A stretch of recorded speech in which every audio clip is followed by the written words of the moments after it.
Hey everyone, and welcome to another deep dive. Today, we're going back in time to 1979. Oh, wow. Yeah, 1979, to explore how it became like this turning point for, home computers Uh, and, surprisingly, the future of gaming. yeah. Our main source is Pixel S magazine. Cool. It's packed with behind-the-scenes stories I love you those. won't find anywhere else. Awesome. We've got an interview with Scott Addams, the godfather of text adventures, Wow. the untold story of why the Atari Lynx flopped, Okay. even though it was like a tech powerhouse, Interesting. and a forgotten Oh. Commodore 64 game that predates, survival horror as we know it. I can't wait. Yeah, it's going to be a wild ride. It's interesting, because when we think of revolutions, we often picture these like sudden upheavals. Yeah. But the home computer revolution was more of a slow burn, Okay. Sure, you had moments that felt like explosions of innovation. Right. But 1979 really stands out as the year that lit the fuse. So let's talk about that fuse. What exactly happened in 79 that set things in motion? Well, that's when Atari released the 400 and 800 models. Okay. And Pixels really emphasizes how these machines changed the game. Hmm. They had custom graphics and sound hardware, which was pretty revolutionary for the time. Yeah. Plus, they were designed to be affordable and user-friendly. Right. A sharp contrast to the computers on the market back then. Hold on. Was Atari the only game in town back then? Right. Wasn't Apple already around? Yes, but companies like Apple, Commodore, and even the folks behind the Altair 8800, Uh-huh. they were mainly focused on businesses or like hardcore tech enthusiasts. Right. Their computers were expensive, complex, Yeah. and not exactly designed with fun in mind. Hmm. Atari, on the other hand, saw an opportunity to target a different audience, Okay. their existing console user base. Got it. These were people who already loved playing games. Yeah. And Atari cleverly leveraged that. So they were going after the casual gamer, Exactly. the folks who just wanted to plug and play. Exactly. The Atari 400 and 800 even offered multiple ways to load games. Oh, wow. Cartridges, cassettes, floppy disks, even cable connections. Wow. It was like a buffet of options compared to the competition. Right. This move towards accessibility and entertainment really shook things up. Yeah. Other companies had to scramble to catch up, Right. and it sparked a wave of innovation as they tried to make their products more appealing to everyday users. So in a way, Atari's focus on fun Yeah, actually forced the entire industry to evolve. I think so. That's pretty amazing. Yeah. But you mentioned that Atari hit some bumps later on. Yeah. What happened? Their story is a great example of how even being ahead of the curve isn't a guarantee of success. Right. Take the Atari Lynx, for example. Okay. PXLS has this fascinating interview with Andres Palomares, Yeah. who worked at Atari during the Lynx launch in Spain. Got it. He describes this handheld console as a suicide mission. A suicide mission. Pretty dramatic. This Lynx thing. How could it be a suicide mission if it was so advanced? What went wrong? Well, the Lynx was a technological marvel, no doubt. Okay. It had a whopping 4,096 colors, hardware scaling, which basically meant smoother graphics and incredible sound capabilities. Wow. But it seems like Atari missed the mark on some crucial factors. Like what? Right. What was missing from the equation? For starters, the Lynx was pricey, Okay. especially compared to the competition. Right. And even though it boasted impressive specs, the game selection wasn't as strong, Yeah, which ultimately matters more to most gamers. of course. But maybe the biggest blunder was the decision to hand over distribution to a third party Oh. called Interinvest. Okay. Palomares hints that they had some, shall we say, interesting strategies? Interesting, yeah. Well, one anecdote that Palomares shares Yeah. is how Interinvest kept asking for multiple lists of the best games. Ah. It's not entirely clear what their motive was, Right. but it suggests a lack of focus. Yeah. And maybe even attempts to influence the game selection process. Not exactly a winning formula. And if I remember correctly, wasn't the Game Boy also coming onto the scene around this time? You got it. Yeah. And according to Palomares, Atari's sales team was terrified of a color Game Boy hitting the market. Right. They knew that could be a game changer, literally. It's like they saw the iceberg but couldn't steer away in time. Yeah. So even with a killer piece of tech like the Lynx, Yeah. the price, the lack of killer games, and that shaky distribution strategy, Right. it all added up to disaster.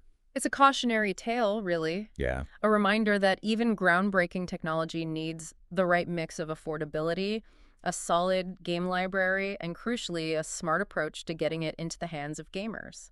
Okay, so we've seen how Atari both ignited and stumbled Yeah. in this evolving world of home computers and gaming. Uh-huh. Now, let's talk about someone who was riding that wave of innovation. Okay. Scott Addams, Yeah. the guy behind those early text adventure games. Right. I'm guessing he was pretty busy in 1979. You bet. Adams saw the potential of home computers, especially the string capabilities of Microsoft Basic. Yeah. That's what allowed him to create these interactive stories using text commands. Wait, back up a sec. Sure. What exactly are string capabilities in BASIC? Okay. I know BASIC is a programming language, Yeah. but break that down for me. Think of it like this. Back then, computers were primarily used for number crunching. But strings allowed programmers to manipulate text, Okay. to treat words and sentences like data. This was a big deal Yeah. because it opened up the possibility of creating interactive fiction. So instead of just doing math problems, Right. computers could now tell stories, and people could actually participate in those stories. That's the gist of it. Yeah. And Adams was one of the pioneers who figured out how to make this work.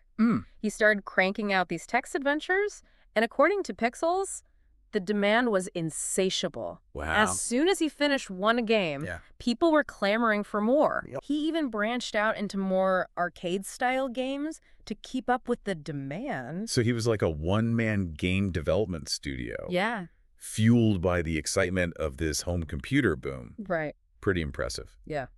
But Pixels also mentions that he's still involved in game development today. Yes. He's currently working with a studio called Klupus Studio. Really? It's pretty inspiring, actually. Wow. It shows that the passion he discovered during those early days of home computers never really faded. That's a great segue to our next topic. Okay. From Software. The studio behind those notoriously challenging Souls games. Right. I bet they were inspired by the events of '79 as well, right? Absolutely. Yeah. And Pixels reveals something really interesting. Okay. Their signature dark and challenging style, Right. the one that's become their trademark, Yeah. was present even before Hidetaka Miyazaki. Uh-huh. The director, who's often credited with defining that style, joined the company. So that feel the fear vibe. That sense of oppressive atmosphere and nail-biting difficulty, Right. it was already baked into their DNA. Precisely. Wow. They had a series called Kingsfield Okay. back in the early 90s, Right. a first-person dungeon crawler Uh-huh. that was all about atmosphere and tension. Got it. And get this, Yeah.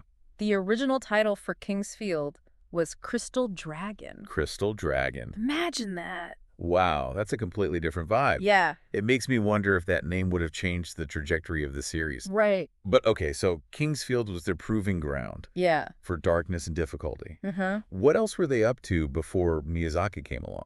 Well, they weren't afraid to experiment. Okay. They explored other dark and atmospheric franchises like Shadow Tower and Echo Knight, and Pixels. Mentions a particularly unique project, Okay. Sword of Moonlight, Kingsfield making tool. A making tool. Ah, So they were letting players create their own Kingsfield games. essentially, yes. That's pretty forward thinking, especially back then. It was. They were essentially empowering players to become creators, Right. which is something we see a lot of today Right. with modding communities and game creation tools. Yeah. But back then, it was pretty revolutionary.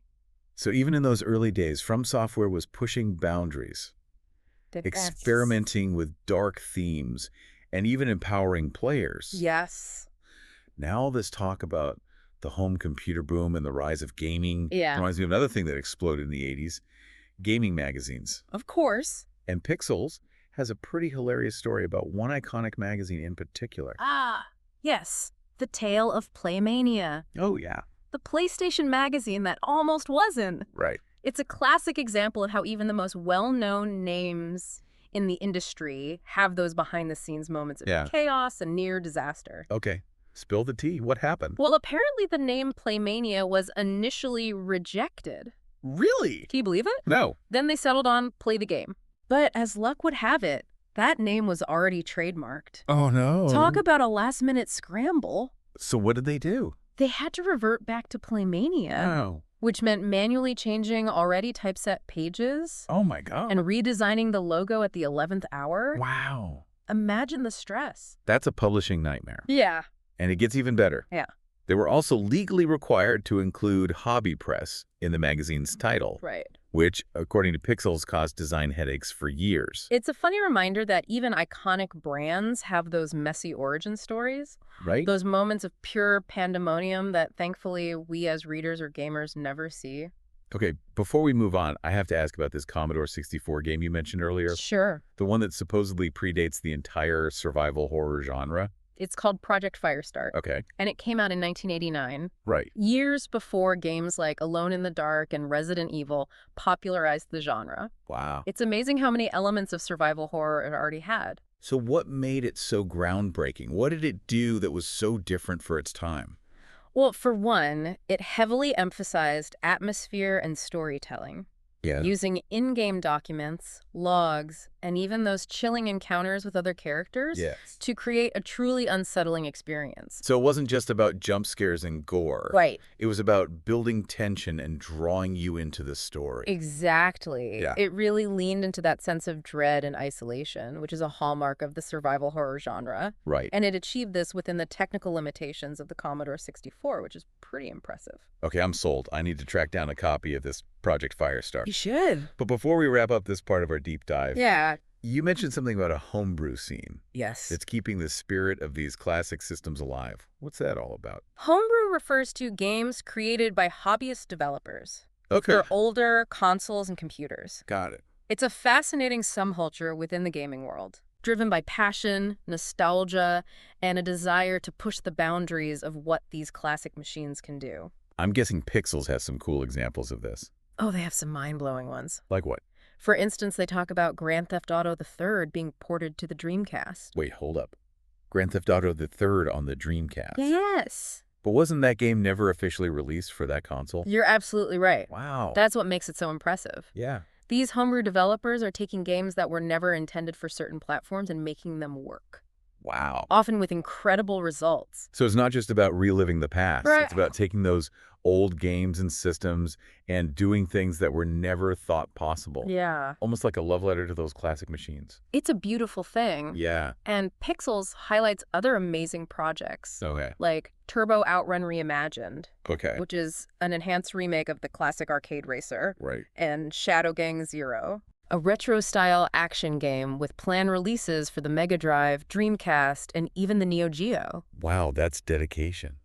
It is. It's like they're proving that there's still so much untapped potential in these older systems. Yeah. And that the creativity of passionate developers can breathe new life into them. That's the beauty of it. Yeah. The homebrew scene is a testament to the enduring appeal of these classic machines Right? and the ingenuity of the people who keep them alive. That's incredible. It is. It's amazing how this passion for retro gaming is not just about nostalgia. Right. It's about pushing the boundaries of what these old systems can do. Absolutely. Yeah. And speaking of pushing boundaries, Pixels dives into how to actually load games Right. onto the Spectrum, Right. a modern recreation of the classic ZX Spectrum. Oh, wow. Remember those rubber keys? Oh, yeah. I spent countless hours on those Right. trying to figure out basic commands. Me too. So they brought back the Spectrum, They have. rubber keys and all. That's wild. It really is a blast from the past, but with some modern twists. It's a fully functional computer, not just a replica, Okay. capable of running both those classic Spectrum games Right. and even new homebrew titles. So you can play those old favorites Yes. and experience the cutting edge of the retro scene. Exactly. All on the same machine. All on the same machine. That's so cool. It comes preloaded with 48 games. Wow. But you can also load games from USB drives. Oh, wow. And Pixels even provides step-by-step instructions for those who want that truly authentic experience, Uh-huh. complete with emulating those agonizingly slow-loading screens. Oh, my God. We even have tips on how to use a gamepad. Okay. Because let's face it, those old joystick controllers could be a bit rough. I'm all for a bit of nostalgia, but my thumbs might revolt Yeah. if I had to go back to those old joysticks full time. Right. But speaking of nostalgia, didn't Pixels also mention a special edition of this new Spectrum? They did. Okay. There's a Spanish edition. Uh-huh. That pays tribute to Alfonso Esbiri, Okay. a legendary illustrator who created covers for tons of games in the 80s. Wow.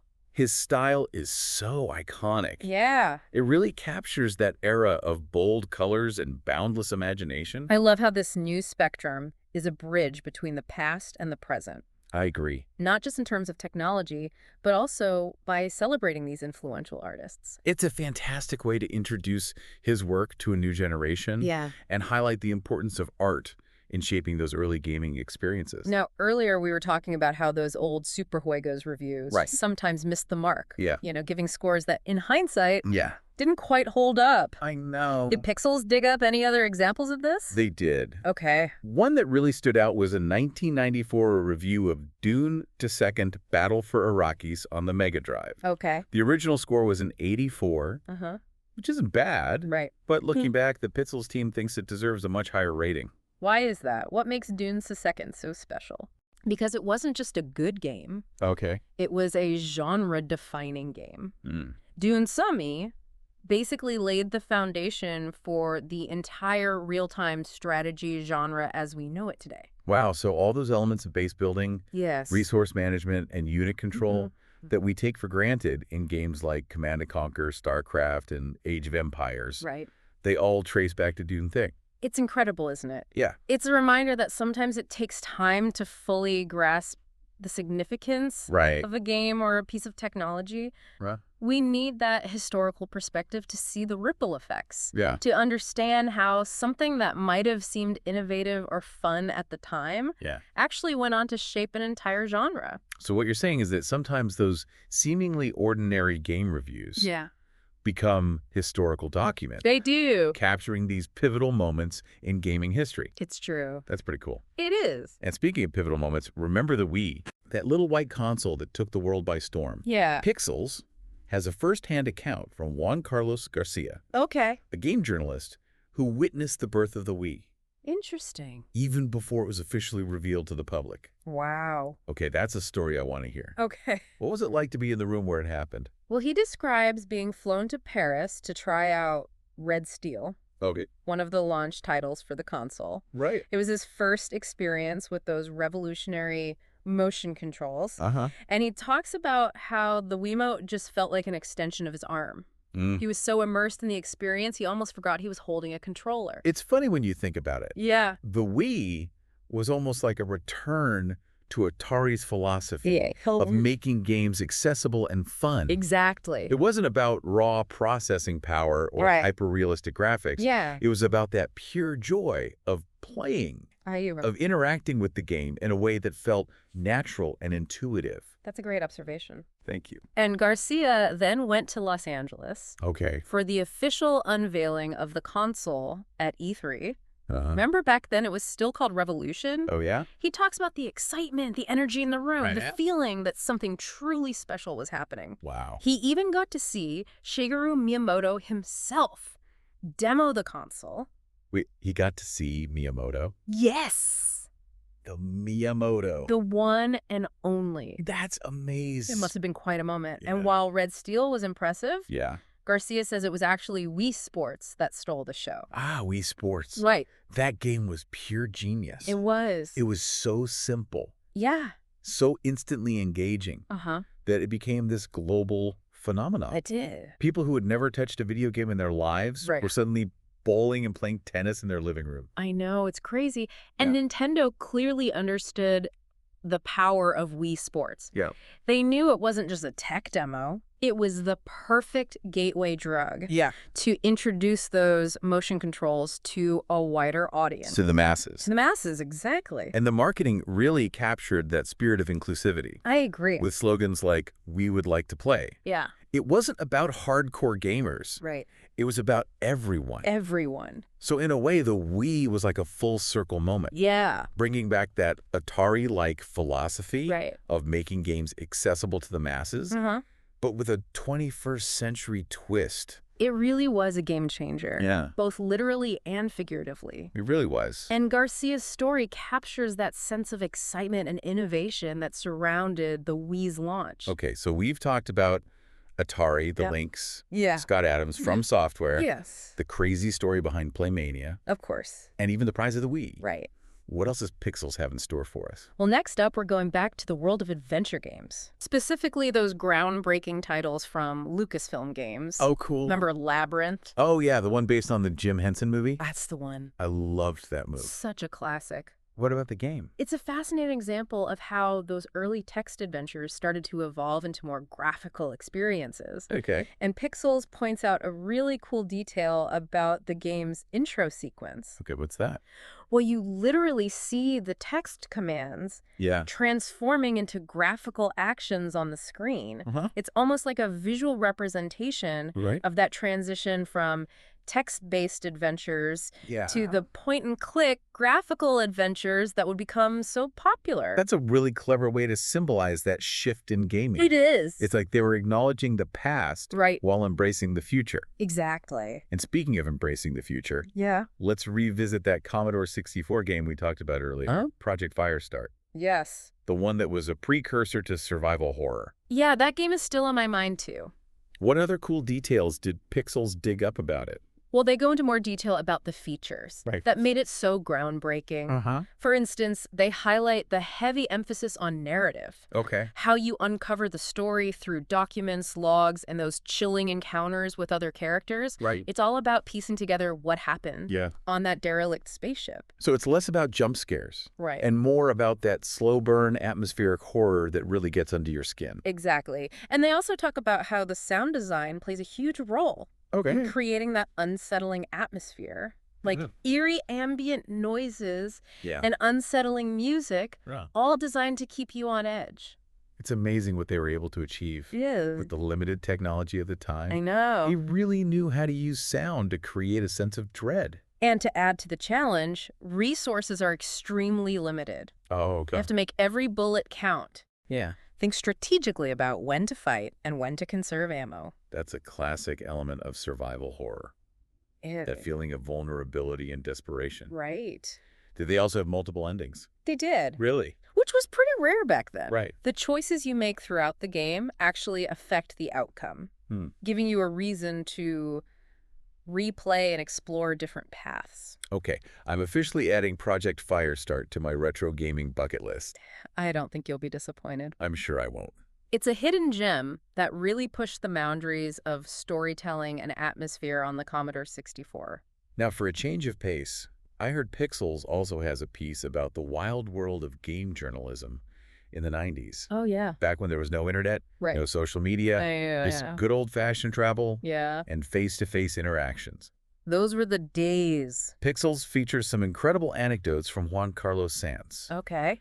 a veteran journalist who experienced those heady days firsthand. So what was it like? Paint me a picture of those pre-internet days of covering the gaming industry. Well, he talks about covering major events like ECTS and E3. Right. Those massive industry gatherings that were like sensory overloads. Right. But he also reminisces about those smaller, Okay. more intimate trips to visit development studios. Right. Often in far-flung corners of the world. Okay, that sounds amazing. It was. What kind of trips are we talking about? Give me some juicy details. Well, one story that stands out is his trip to Finland to cover the World Rally Championship. Okay. He was flown out to Helsinki, not to preview a game, but to witness an actual rally race. Hold on, he got to see a real-life rally race. Yes. That's incredible. It was. What was he doing there? His task was to get action shots. Oh, wow. Of legendary drivers like Carlos Sainz and Ari Vatanen. Wow, imagine the pressure. I know, right? Wow, that's a once-in-a-lifetime experience? It was. I could only imagine the adrenaline rush. Yeah. But I'm guessing those early days of game journalism weren't always glamorous, right? Absolutely not. Yeah. Sands also talks about those whirlwind trips. Yeah. Where he'd barely have time to figure out which city he was in before being whisked off to another event. Yeah. It was a demanding job with tight deadlines and constant travel. But it sounds like it was filled with passion. Oh, definitely. And a sense of adventure. Yeah. Something romantic about that era. I agree. About experiencing those early days of the gaming industry firsthand. Meeting the developers, seeing the games come to life, and then sharing those stories with a passionate audience. It was a different world, wasn't it? Yeah. And it's fascinating to hear those stories from people who were there, who witnessed the industry's evolution from those early arcade cabinets to the global phenomenon it is today. Okay, we've covered a lot of ground in this deep dive. We have. From the impact of Atari to the evolution of survival horror. The crazy world of game journalism. Yeah. And even the magic of the homebrew scene. It's been quite a journey. It's been a great journey. It has. It really makes you appreciate how far gaming has come. It does. And how those early pioneers shaped the industry we know and love today. Absolutely. And it's a testament to the power of passion and creativity. Yeah. These were people who saw the potential of this new technology. Right. And weren't afraid to experiment, to push boundaries, and to create something truly unique. So what does this all mean? What can we learn from those early days of Atari text adventures and the rise of home consoles? What are the key takeaways from this deep dive into Pixels magazine? Well, I think one of the biggest takeaways is that technology is ultimately a tool. And it's up to us to decide how we use it. We can use it to create experiences that are fun, engaging, and even meaningful. We can use it to connect with others, to tell stories, and to explore new worlds. It's a reminder that gaming isn't just about entertainment. It's about human connection and creativity. Exactly. And that spirit is still alive and well today. I think so. Whether it's in those indie developers pushing the boundaries of game design, or those homebrew enthusiasts breathing new life into classic systems. Exactly. And speaking of breathing new life, I think it's worth reiterating how the homebrew scene is keeping those classic systems alive and kicking. It's more than just nostalgia. It's about pushing creative limits and exploring new possibilities within the framework of those beloved platforms. It's a testament to the enduring appeal of those old machines. And the dedication of the people who love them. And who knows? Maybe those homebrew developers are the Scott Addamses. And the From Softwares of tomorrow. It could be creating the games that will define the next generation of gaming. It's an exciting thought, isn't it? Yeah, it is. The future of gaming is still being written. And who knows what amazing experiences await us. But one thing's for sure. What's that? The passion, the creativity, and the drive to innovate that fueled those early pioneers is still alive and well today. I think that's a perfect note to end on. I agree. This deep dive into Pixels magazine has been an incredible journey through the history of gaming. It has. Filled with inspiring stories, cautionary tales, and a renewed appreciation for the power of play. It's been a pleasure exploring these fascinating stories with you. Likewise. And for our listeners, if you're eager to learn more, be sure to check out Pixels magazine online. They have even more articles, interviews, and videos that delve deeper into the world of retro gaming. And who knows, maybe our next deep dive will unearth even more hidden gems from the past. That would be great. Until then, keep exploring. Yes. Keep playing. Absolutely. And keep that retro spirit alive. Happy gaming, everyone.